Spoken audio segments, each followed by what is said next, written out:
Hey everyone, Jelani Smith again, Applications Engineer for Trimble Perspective, and I'm back with another video in the Trimble Perspective training series. And in this one, we will be learning the different functionalities of the icon bar on the left side of the screen. So let's get right into it.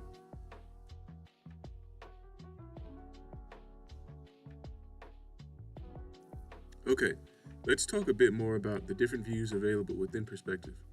The default view within Perspective is the map view. And the map view allows you to visualize scan data from the top while locked in a 2D projection. And in this view, the station is represented with a marker, that being the triangle, as well as a label, that being the number placed right beside the triangle. And you can zoom in or out of all that is displayed by stretching or pinching with 2 fingers when using a tablet. You can also pan by sliding with your finger, or if you're on a desktop, you can use your mouse or keypad to complete said functions. Now moving on, the 3D view box allows you to switch from the current 2D view to an unlocked 3D view. Next, we'll discuss the magnifier tool.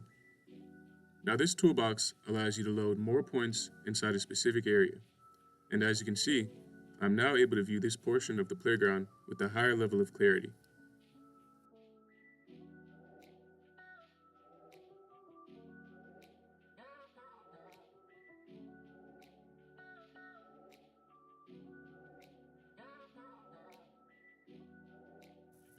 Next, we'll talk about the Zoom Extends box. And the Zoom Extends box allows you to fit the scanning results to the center of the view.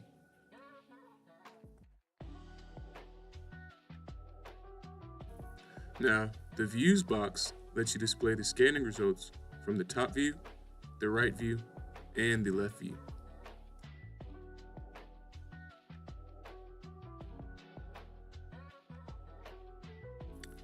Next, we'll move on to the display box, which expands the following options. First, the I box lets you display all hidden stations. The I box with the slash over it lets you hide all displayed stations. The clock with the marker icon allows you to display the most recent station or stations, and the last icon, which resembles planets orbiting a sun, allows you to display the stations closest to the selected station.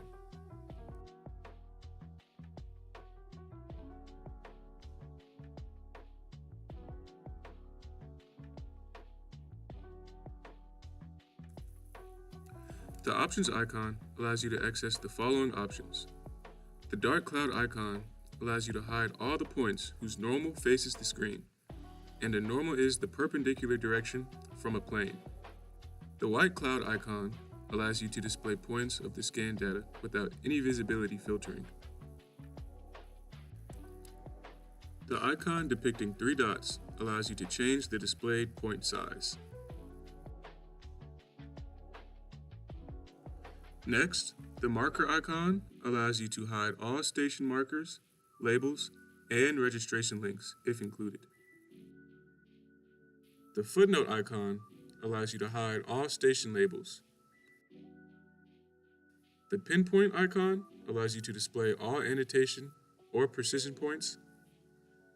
And the pinpoint icon with the marker underneath allows you to display all annotations or precision points of a chosen station.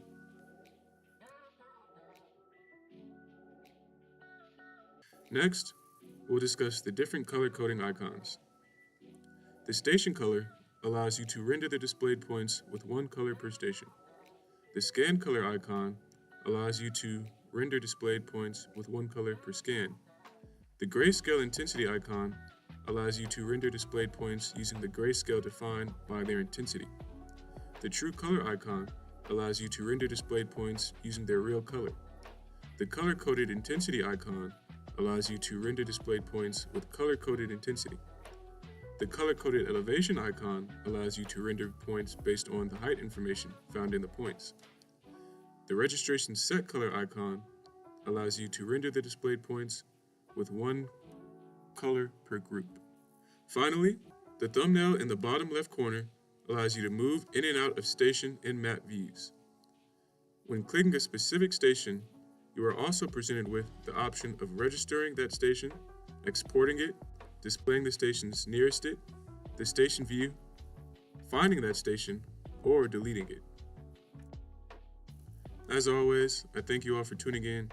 I hope this was super informative, and be on the lookout for more content because it's always on the way.